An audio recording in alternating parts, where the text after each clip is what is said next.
Hello students, इस video में हम इलेक्ट्रोकेमिस्ट्री का एनसीईआरटी न्यूमेरिकल सॉल्व करेंगे। स्टेटमेंट देखो क्या है। The molar conductivity of 0.025 mole per litre methanoic acid is 46.1 siemens centimetre square per mole. Calculate its degree of dissociation and dissociation constant given. Lambda nought H positive 349.6 Simon centimeter square per mole and lambda naught at CW negative 4.6 Simon centimeter square per mole। तो हमें यहाँ पर देखो क्या given है, molar conductivity given है।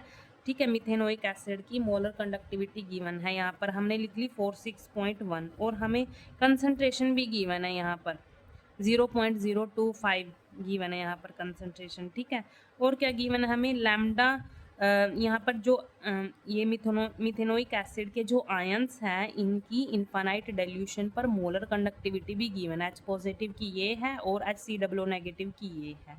ठीक है, तो कैलकुलेट क्या करना है हमने, अल्फा निकालना है। एक तो हमने अल्फा निकालना है डिग्री ऑफ डिसोसिएशन, एक हमें के की वैल्यू निकालनी है डिसोसिएशन कांस्टेंट। डिसोसिएशन कांस्टेंट को हम के से रिप्रेजेंट करते हैं। ठीक है, तो ये दो चीज़ हमने कैलकुलेट करनी है।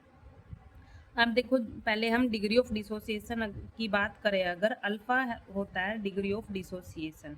डिग्री ऑफ डिसोसिएशन का फॉर्मूला क्या होता है, जो कोलरस लॉ है उसकी एप्लीकेशन है ये, उसमें फॉर्मूला बताया गया है। अल्फा किसके इक्वल होता है, molar conductivity at an a concentration divide by molar conductivity at infinite dilution. जो ये नोट है ना, लैम्डा नोट है, नोट का मतलब क्या है, इनफाइनाइट डाइल्यूशन। ठीक है, अब देखो यहाँ पर जो लैम्डा एम सी है ये तो हमें गिवन है, लेकिन हमें लैम्डा नोट की वैल्यू नहीं पता, मतलब molar conductivity at infinite dilution पे हमें पता नहीं मिथेनोइक एसिड की क्या है कंडक्टिविटी। ठीक है, क्योंकि उनके आयंस की दे दी कंडक्टिविटी, मिथेनोइक एसिड की नहीं दी, आयंस की दे दी। तो हम इन आयंस का यूज़ करके हम मिथेनोइक एसिड की मोलर कंडक्टिविटी निकाल लेंगे एट इनफाइनाइट डाइल्यूशन।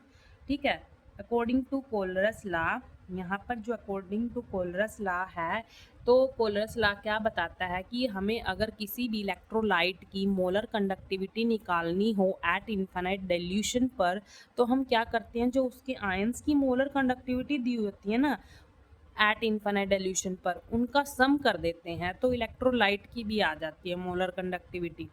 अब जो मोलर कंडक्टिविटी होती है किसी भी इलेक्ट्रोलाइट की इनफाइनाइट डाइल्यूशन पर, हम उसको इस लैम्डा नोट से रिप्रेजेंट करते हैं।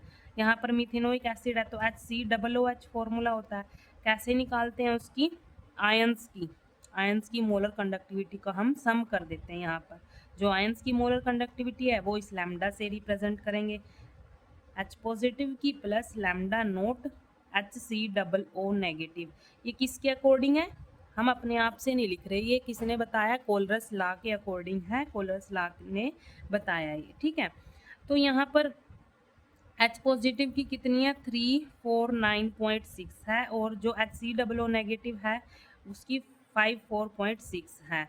ठीक है, HCOO नेगेटिव, ये हम यहाँ से इसका सम करेंगे तो कितना आ जाएगा, 404.2 आ जाएगा। ये हमारे पास आ गई मिथेनोइक एसिड की मोलर कंडक्टिविटी आ गई एट इनफाइनाइट डाइल्यूशन, जो हमें यहाँ पर ज़रूरत थी। ठीक है, ये तो कंसंट्रेशन पर है, इस कंसंट्रेशन पर, और ये क्या, इनफाइनाइट डाइल्यूशन पर। ये हमने यहाँ पर सॉल्व कर ली इन आयंस का यूज़ करके। आयंस की दे रखी थी तो इलेक्ट्रोलाइट की हमने यहाँ पर निकाल ली।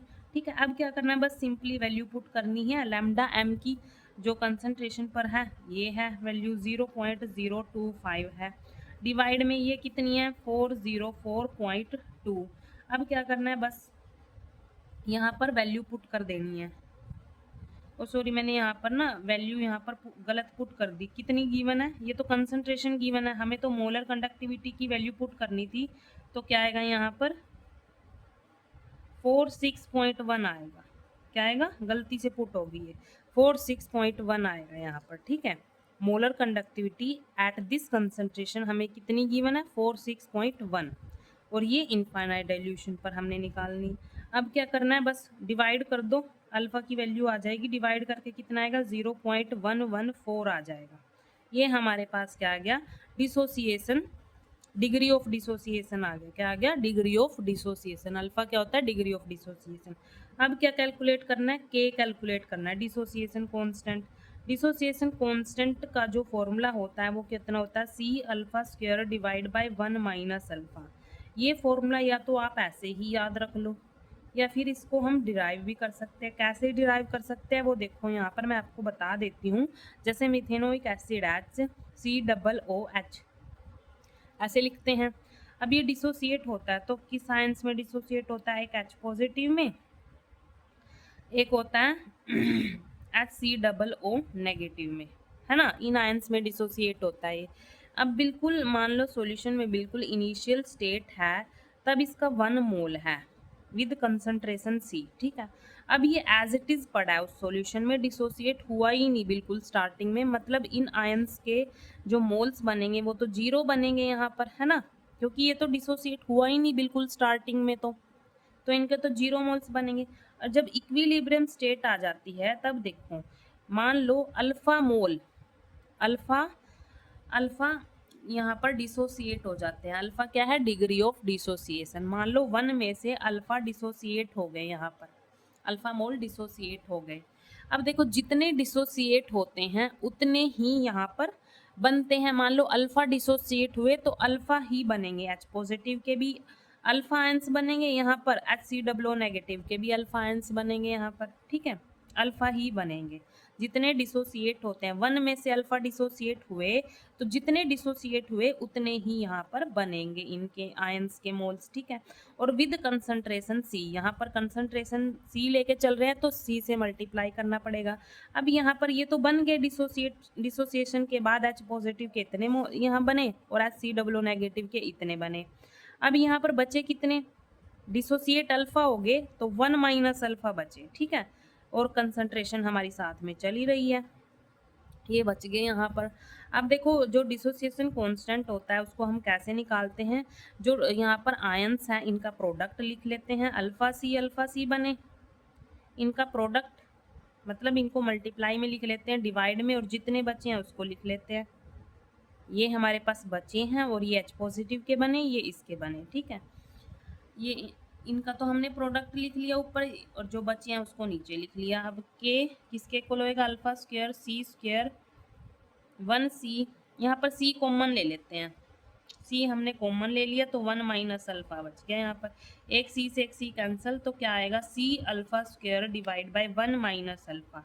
तो ये फॉर्मूला यहाँ से डिराइव होता है, ठीक है। या तो आप इसको ऐसे डिराइव करके देख सकते हो या फिर आप इसको एज इट इज़ याद रख लो, ठीक है। अब देखो हमने वैल्यू पुट करनी है, हमारे पास C की वैल्यू भी है, हमारे पास अल्फा की वैल्यू भी है। अल्फा क्या है? डिग्री ऑफ डिसोसिएशन, और के क्या है? Dissociation constant. ये हमने कैलकुलेट करना है, बस वैल्यू पुट करो। C की वैल्यू कितनी है? 0.02525 है यहाँ पर, ठीक है। मल्टीप्लाई अल्फा की वैल्यू 0.114, इसका स्क्वायर डिवाइड बाय 1 माइनस 0.114। अब क्या आएगा यहाँ पर? इसको हम ओपन करके लिख लेंगे, सॉल्व करके लिख लेंगे। 0.02 दो बार मल्टीप्लाई करके लिखेंगे यहाँ पर तो कितना आएगा? 0.012996, और यहाँ पर इसको माइनस करके लिखेंगे 0.886 आ जाएगा। तो यहाँ पर के की वैल्यू कितनी आई? इनको मल्टीप्लाई करेंगे 0.3249 डिवाइड बाय 0.886 आ गई। अब क्या करेंगे? इतनी बड़ी टर्म है तो इस पॉइंट को यहाँ से हटा देंगे और 3 के बाद लगा देंगे, मतलब 4 डिजिट के बाद लगाएंगे तो हमें क्या करना पड़ेगा? 10⁻⁻⁴ से मल्टीप्लाई करना पड़ेगा। यहाँ पर 10⁻⁻⁴ से मल्टीप्लाई करना पड़ेगा इस डिजिट के नाम का, क्योंकि यहाँ से हटाया और यहाँ पर लगा दिया ये, ठीक है। अब क्या करेंगे? बस इसको सिंपली डिवाइड करना है, तो डिवाइड करने पर क्या आएगा? 3.667 मल्टीप्लाई 10⁻⁻⁴ एज इट इज़, और इनको डिवाइड करके ये आ गया। अब देखो यहाँ पर जो लास्ट डिजिट है वो 5 या 5 से बड़ा हो तो उससे नेक्स्ट वाले में हम 1 ऐड कर देते हैं, तो कितना आएगा यहाँ पर? 3.67, इसमें 1 ऐड हो गया ना क्योंकि ये 5 से बड़ा है, तो 10⁻⁻⁴ ये हमारे पास क्या आ गई, डिसोसिएशन कांस्टेंट की वैल्यू आ गई। ठीक है, थैंक यू।